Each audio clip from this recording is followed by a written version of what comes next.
મહત્વપૂર્ણ સમાચાર મળી રહ્યા છે, આપને આપી દઈએ। દિલ્હી માટે નીતિશ કુમાર રવાના થયા હોવાના સમાચાર છે। આ પહેલા તેમણે બિહારમાં જેડીયુના નેતાઓ સાથે અલગથી બેઠક કરી અને હવે એનડીએની બેઠકમાં ભાગ લેવા માટે નીતિશ કુમાર દિલ્હી માટે રવાના થયા હોવાના સમાચાર। આજની બેઠક અતિ મહત્વપૂર્ણ સાબિત થવાની છે। ફોટોગ્રાફ જોઈ શકો છો, દિલ્હી માટે નીતિશ કુમાર જ્યારે રવાના થયા ત્યારનો ફોટોગ્રાફ છે।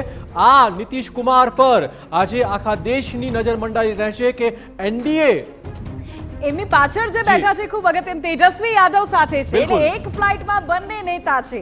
તમે જુઓ, એકની એનડીએ સાથે બેઠક છે, એકની ઇન્ડિયા અલાયન્સ સાથે બેઠક છે। એક જ ફ્લાઇટમાં દિલ્હી જવા રવાના થયા છે અને આ ફ્લાઇટની વાતચીત પર સૌની નજર રહેશે। આખરે આ ફ્લાઇટમાં શું વાત થશે, શું શુભકામનાઓ આપશે બંને કોણ એકબીજાને કે પલટી પછી મારશે, હા। કેટલી શક્યતાઓ છે, આ બધી જ વાતો ચોક્કસ થઈ હોવી શકે છે।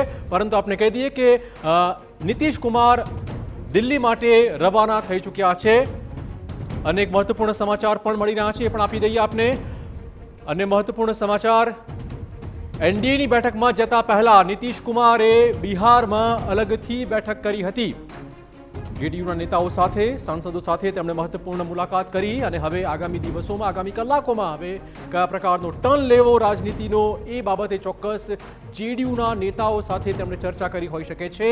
એનડીએની બેઠક પહેલા આ જેડીયુની બેઠક પણ મહત્વની હશે, કેમ કે ત્યાં જ મન બનાવ્યું હશે કે કયા તરફી આપણે રહેવું।